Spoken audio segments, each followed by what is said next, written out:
প্রতি বছর বর্ষা এলেই কি আপনারও ডেঙ্গুর আতঙ্কে দিন কাটে?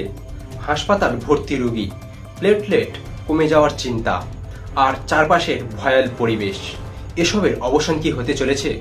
হ্যাঁ, অবশেষে ভারতে অনুমোদিত হলো ডেঙ্গুর প্রথম টিকা।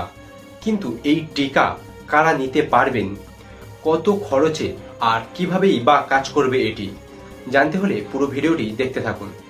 হ্যালো বন্ধুরা, সবাইকে স্বাগত আমাদের চ্যানেলে। ডেঙ্গুর বিরুদ্ধে ভারত সরকার এক ঐতিহাসিক সিদ্ধান্ত নিয়েছে। কেন্দ্রীয় ওষুধ মান নিয়ন্ত্রণ সংস্থা বা CDSCO অবশেষে ভারতের ডেঙ্গুর টিকাকে সবুজ সংকেত দিয়ে দিয়েছে। চলুন জেনে নেওয়া যাক এই টিকার যাবতীয় তথ্য।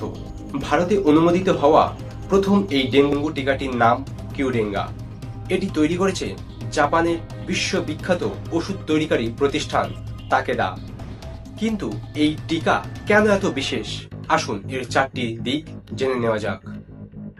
প্রথমত, বয়স সীমা।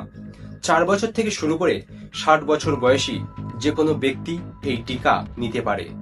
দ্বিতীয়ত, ডবল ডোজ। এটি একটি ডবল ডোজ ভ্যাকসিন। প্রথম ডোজ নেওয়ার পর ঠিক 3 মাস পর দ্বিতীয় ডোজটি দিতে হয়।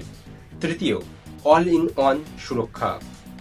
ডেঙ্গুর প্রধান 4টি ধরন বা সেরোটাইপের বিরুদ্ধে লড়াই করতে এটি অত্যন্ত কার্যকর।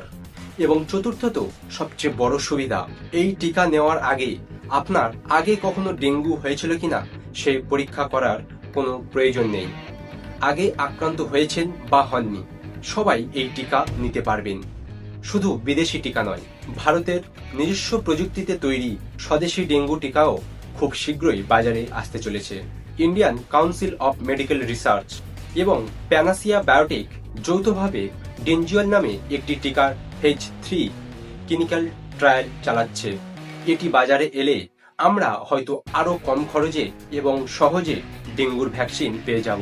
তবে মনে রাখবেন, যে কোনো টিকা গ্রহণের আগে নিজের শারীরিক অবস্থা অনুযায়ী একজন বিশেষজ্ঞ চিকিৎসকের পরামর্শ নেওয়া অবশ্যই জরুরি। আজকের এই গুরুত্বপূর্ণ তথ্যটি আপনার পরিবার ও বন্ধু বান্ধবদের সাথে শেয়ার করে তাদেরকে সচেতন করুন। স্বাস্থ্য ও বিজ্ঞানের নিত্য নতুন আপডেট পেতে চ্যানেলটি অবশ্যই সাবস্ক্রাইব করবেন। দেখা হচ্ছে পরের ভিডিওতে। ভালো থাকুন, সুস্থ থাকুন।